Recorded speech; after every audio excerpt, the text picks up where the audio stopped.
+2 അക്കൗണ്ടൻസിയിലെ ആദ്യത്തെ ചാപ്റ്ററാണ് partnership basic concept എന്നുള്ളത് അല്ലേ.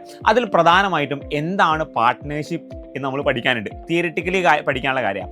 +1 നമ്മൾ സോൾ പ്രൊപ്പറേറ്റർ, ഒരു വ്യക്തി നടത്തുന്ന ബിസിനസിനെ കുറിച്ചുള്ള ഡീറ്റെയിൽസ് ആയിരുന്നു ഡിസ്കസ് ചെയ്തിട്ടുണ്ടായിരുന്നത്. +2 കംപ്ലീറ്റ്ലി മാറി പാർട്ട്ണർഷിപ്പുമായി റിലേറ്റ് ചെയ്തിട്ട് നമ്മൾ കംപ്ലീറ്റ്ലി പഠിക്കാനുള്ളത് 4 ചാപ്റ്റേഴ്സ് അല്ലേ. ബേസിക് കൺസെപ്റ്റ്സ് ആവട്ടെ, അഡ്മിഷൻ, റിട്ടയർമെന്റ്, ഡിസൊല്യൂഷൻ എന്നുള്ള ഈ 4 ചാപ്റ്റേഴ്സിൻ്റെ കംപ്ലീറ്റ്ലി പാർട്ട്ണർഷിപ്പുമായി ബന്ധപ്പെട്ടതാണ്. 40 മാർക്കും ഈ ഒരു പാർട്ട്ണർഷിപ്പ് തന്നെയാണല്ലേ. അപ്പം നിങ്ങൾ ശ്രദ്ധിക്കുന്ന ഒരു കാര്യം, ഈ ചാപ്റ്ററിൽ വളരെ ഇമ്പോർട്ടൻ്റ് ആയിട്ടുള്ള ഒരു കാര്യം എന്താ വെച്ചാൽ എന്താണ് പാർട്ട്ണർഷിപ്പ്, അതിൻ്റെ ഫീച്ചേഴ്സ് എന്താണെന്നുള്ള തിയറിറ്റിക്കൽ പോർഷൻസ്. ഒരു പക്ഷേ ഈവൻ 2 മാർക്സോ 3 മാർക്സോ 1 മാർക്സിനൊക്കെ ചെയ്യും ഇതുമായി റിലേറ്റ് ചെയ്ത് ക്വസ്റ്റ്യൻ ചോദിക്കും. മോർ ഓവർ അതല്ല, ഈ പാർട്ട്ണർഷിപ്പ് എന്താണെന്ന് പഠിച്ചാലല്ലേ അതിൻ്റെ അക്കൗണ്ട്സും കാര്യങ്ങളും ചെയ്യാൻ പറ്റുള്ളൂ. സോ പാർട്ട്ണർഷിപ്പിൻ്റെ ഫീച്ചേഴ്സ്, എങ്ങനെയാണ് ഒരു പാർട്ട്ണർഷിപ്പ്, എന്തെല്ലാമാണ് അതിൻ്റെ സവിശേഷതകൾ തുടങ്ങിയ കാര്യങ്ങളാണ് ഈ ഒരു വീഡിയോയിൽ ഡിസ്കസ് ചെയ്യുന്നത്. ഒന്നാമത്തെ കാര്യം, ഒരു പാർട്ട്ണർഷിപ്പ് തുടങ്ങാൻ മിനിമം എത്ര ആൾ വേണം? ഒരാളാണെങ്കിൽ ഇത് പാർട്ട്ണർഷിപ്പ് എന്ന് പറയുമോ? ഇല്ല, അത് വ്യക്തി നടത്തുന്ന ഒരു ബിസിനസ് ആയിട്ടാണ് കൺസിഡർ ചെയ്യുക. അപ്പോൾ ഒരു പാർട്ട്ണർഷിപ്പ് തുടങ്ങാൻ മിനിമം 2 ആൾക്കാർ വേണം. അപ്പോൾ 2 അതിലധികം ആൾക്കാർ. അപ്പോൾ 2-ലധികം ആകുകയാണെങ്കിൽ മാക്സിമം പോയ എത്ര ആൾക്കാരെ പറ്റും?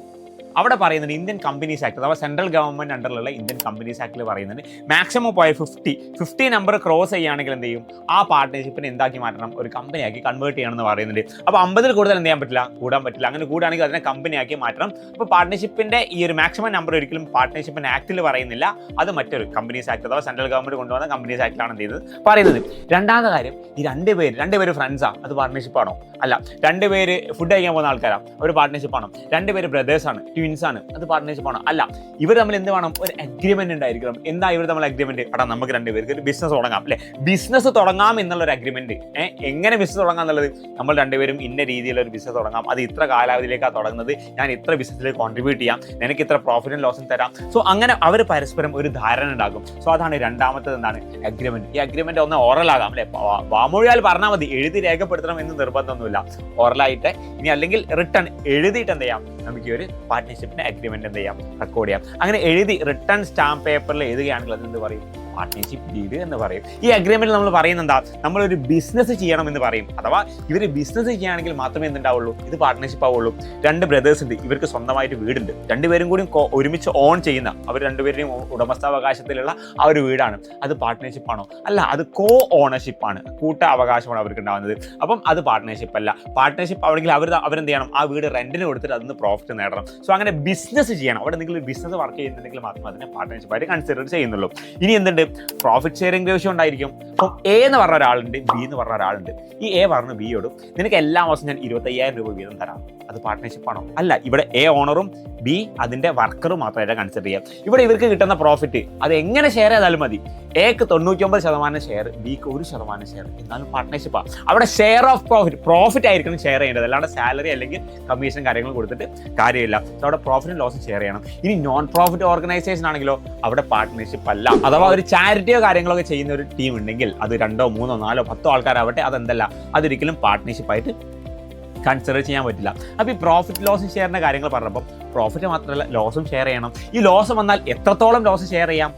ലോസ് വന്നാൽ അത് അൺലിമിറ്റഡ് ലയബിലിറ്റിയാണ്. നമുക്ക് നഷ്ടം വന്നു, വലിയ ബാധ്യത വന്നാൽ എത്ര കണക്കിന് ബാധ്യത ഉണ്ടെങ്കിലും അത് മുഴുവൻ നമ്മൾ ഏറ്റെടുക്കണം. അഥവാ നമ്മൾ ബിസിനസ്സിൽ ഒരു 10 ലക്ഷം ഇൻവെസ്റ്റ് ചെയ്തു, നമ്മൾ ബിസിനസ് പൊട്ടി പാളീസായി, നമുക്കൊരു 50 ലക്ഷത്തിന് കടമുണ്ടെന്ന് വിചാരിക്കാം. ഈ 10 ലക്ഷം നമ്മുടെ കയ്യിലുണ്ട്, നമ്മളിത് കൊടുത്തു, ബാക്കി ഇനി 40 ലക്ഷം ഉണ്ടല്ലോ. നമ്മുടെ സ്വന്തം കയ്യിൽ നിന്ന് നമ്മുടെ വീട് വിറ്റിട്ടാലും നമ്മുടെ കാറ് വിറ്റിട്ടായാലും നമ്മുടെ പേരിൽ അസറ്റ് വിറ്റിട്ടാണെങ്കിലും നമ്മൾ എന്ത് ചെയ്തിരിക്കണം? ആ ഒരു ലയബിലിറ്റി നമ്മൾ എന്ത് ചെയ്യണം? തിരിച്ചടച്ചിരിക്കണം. അതെന്താ? Unlimited liability. ഇവിടെ ശ്രദ്ധിക്കേണ്ട ഒരു കാര്യം, ഒരു മൈനർ 18 വയസ്സ് തികയാത്ത ഒരാൾ നമ്മുടെ ബിസിനസ്സിൽ എന്ത് ചെയ്യും? പാർട്ട്ണർ ആകാം. പക്ഷെ അയാൾക്ക് ഈ ലയബിലിറ്റി ഉണ്ടാവില്ല. അയാൾക്ക് ലോസിൽ എന്തില്ല? ഷെയർ ഇല്ല. പ്രോഫിറ്റിൽ മാത്രമേ എന്തുണ്ടാവുള്ളൂ? മൈനർ ആയിട്ടുള്ള ഒരാൾക്ക് എന്ത് ചെയ്യുള്ളൂ? പാർട്ട്ണർഷിപ്പിൽ ഷെയർ ഉണ്ടാവുകയുള്ളൂ. Next, mutual agency. Mutual agency എന്ന് പറഞ്ഞാൽ ഇതിൻ്റെ ഏറ്റവും പ്രധാനപ്പെട്ട ഘടകമാണ്. 2, 3, 4, 10 എത്ര പാർട്ട്നേഴ്സ് ആവട്ടെ, ഒരു പാർട്ട്ണർ ചെയ്യുന്ന കാര്യങ്ങൾക്ക് എല്ലാവരും ലയബിൾ ആയിരിക്കും. അയാൾ ചെയ്യുന്ന കാര്യങ്ങൾക്ക് എല്ലാവർക്കും അതിൻ്റെ ഗുണം കിട്ടുകയും ചെയ്യും, അതിന് ദോഷം കിട്ടുകയും ചെയ്യും. അതാ മ്യൂച്വൽ അഗ്രിമെന്റ് എന്ന് പറയാം. ഒരു പാർട്ട്ണർ അയാളുടെ പ്രിൻസിപ്പളും ബാക്കിയുള്ളവരുടെ ഏജന്റാണ്. ഞാൻ എനിക്ക് വേണ്ടി പ്രവർത്തിക്കുന്നു, മോർ ഓവർ മറ്റുള്ളവരുടെ ഏജന്റ് ആയിട്ടും പ്രവർത്തിക്കുന്നുണ്ട്. അപ്പം ഞാൻ ചെയ്യുന്നതിൻ്റെ ഗുണങ്ങളും അവർക്ക് കിട്ടും, ദോഷങ്ങളും കിട്ടും. അപ്പം ഞാൻ കാരണം വലിയൊരു ബിസിനസ്സിൽ നടന്ന് നല്ല ലാഭം കിട്ടി, അതിന് കൂടുതൽ ഷെയർ എനിക്ക് തരണമെന്ന് പറയാൻ പറ്റുമോ? പറ്റില്ല, അങ്ങനെ പറയാൻ പറ്റില്ല. ഞാൻ കാരണം വലിയൊരു ലോസ് വന്നു, എൻ്റെ ഡീലിങ്ങിൽ വലിയ ലോസ് വന്നു, അവർ എൻ്റെ പാർട്ട്നേഴ്സ് പറയാണ് നീ കാരണമല്ല ആ ലോസ് വന്നത്, ഞങ്ങൾ ഇത് ഏറ്റെടുക്കില്ല. അത് പറ്റില്ല. കാരണം എല്ലാവരും ഈക്വലായിട്ട് എന്ത് ചെയ്യും? ഈക്വലായിട്ടുള്ള എങ്ങനെയാണോ ബിസിനസിൻ്റെ ഡീഡ് അഗ്രിമെന്റിൽ പറഞ്ഞിട്ടുള്ളത് ആ രീതിയിൽ നമ്മൾ എന്ത് ചെയ്യണം? ഷെയർ ചെയ്തിരിക്കണം. നെക്സ്റ്റ്, പെർപ്പച്വൽ സക്സഷൻ എന്നുള്ള പരിപാടി ഇല്ല. പെർപ്പച്വൽ സക്സഷൻ എന്ന് വെച്ചാൽ എന്നെന്നും നിലനിന്ന് പോകും. കമ്പനി ആണെങ്കിൽ ഒരു കമ്പനി ആണെങ്കിൽ കമ്പനിയിലെ എല്ലാ മെമ്പേഴ്സും അതിൻ്റെ എല്ലാ ഓണേഴ്സും എന്ത് ചെയ്തു, ഒരു വിമാനാപകടത്തിൽ മരിച്ചു എന്ന് വിചാരിക്കാം. ആ കമ്പനി അവിടെ തന്നെ നിലനിൽക്കും. ആ കമ്പനി ക്ലോസ് ആവണമെങ്കിൽ എന്ത് ചെയ്യണം, അതിൻ്റെതായ ലീഗൽ ഡോക്യുമെൻ്റ് ഒക്കെ സബ്മിറ്റ് ചെയ്ത് നമ്മൾ തന്നെ എന്ത് ചെയ്യണം, ക്ലോസ് ചെയ്യണം, നിയമപരമായിട്ട് ക്ലോസ് ചെയ്യണം. പക്ഷേ ഒരു പാർട്ട്ണർഷിപ്പിൽ 4 ആൾക്കാരുള്ളത്, ഈ 4 പേര് മരിച്ചു പോയാൽ ആ പാർട്ട്ണർഷിപ്പ് അവിടെ ക്ലോസ് ആകും. സോ ഇവിടെ പെർപ്പച്വൽ സക്സഷൻ ഇല്ല. അവിടെ കമ്പനിക്ക് പെർപ്പച്വൽ സക്സഷൻ ഇല്ല, ഇവിടെ എന്തില്ല, പെർപ്പച്വൽ സക്സഷൻ ഇല്ല എന്നുള്ള നിലനിൽപ്പ് ഇവിടെ ഇല്ല. അവസാനത്തെ ഒരു പോയിന്റും കൂടി ഉള്ളതെന്ന് വെച്ചാൽ ഇവിടെ സെപ്പറേറ്റ് ലീഗൽ എക്സിസ്റ്റൻസ്, അഥവാ ഒരു പാർട്ട്ണർഷിപ്പിന് സെപ്പറേറ്റ് ലീഗൽ എക്സിസ്റ്റൻസ് ഇല്ല. പാർട്ട്നേഴ്സ് തന്നെയാണ് പാർട്ട്നേഴ്സ്, അവർ തന്നെയാണ് ബിസിനസ്. പക്ഷെ ഒരു കമ്പനിയെ സംബന്ധിച്ച് അവിടെ ഓണേഴ്സ് സെപ്പറേറ്റ് ആയിരിക്കും, മാനേജ്മെൻറ്റ് സെപ്പറേറ്റ് ആയിരിക്കും. അവിടെ ലീഗലി ഒരു സെപ്പറേറ്റ് എക്സിസ്റ്റൻസ് ഉണ്ടാകും. ഒരു കമ്പനിക്ക് സ്വന്തമായിട്ട് ബിൽഡിംഗ് വാങ്ങാൻ പറ്റും, കാറ് വാങ്ങാൻ, സ്ഥലം വാങ്ങാനൊക്കെ പറ്റും. പക്ഷെ ഒരു പാർട്ട്ണർഷിപ്പ് അതിനുള്ള സാധ്യതകളില്ല. ലാസ്റ്റ് ഒരു എക്സ്ട്രാ പോയിന്റ്സ് കൂടി പറയാം. നമ്മുടെ ട്രാൻസ്ഫറബിലിറ്റി ഓഫ് ഷെയർസ്. ഒരു പാർട്ട്ണർഷിപ്പ് ആണെങ്കിൽ ആ പാർട്ട്ണർഷിപ്പിലെ പാർട്ട്നേഴ്സിൻ്റെ ഷെയർ മറ്റൊരാൾക്ക് ട്രാൻസ്ഫർ ചെയ്യാൻ പറ്റില്ല. മറ്റുള്ളവരെ സമ്മതം ഉണ്ടെങ്കിൽ ട്രാൻസ്ഫർ ചെയ്യാം.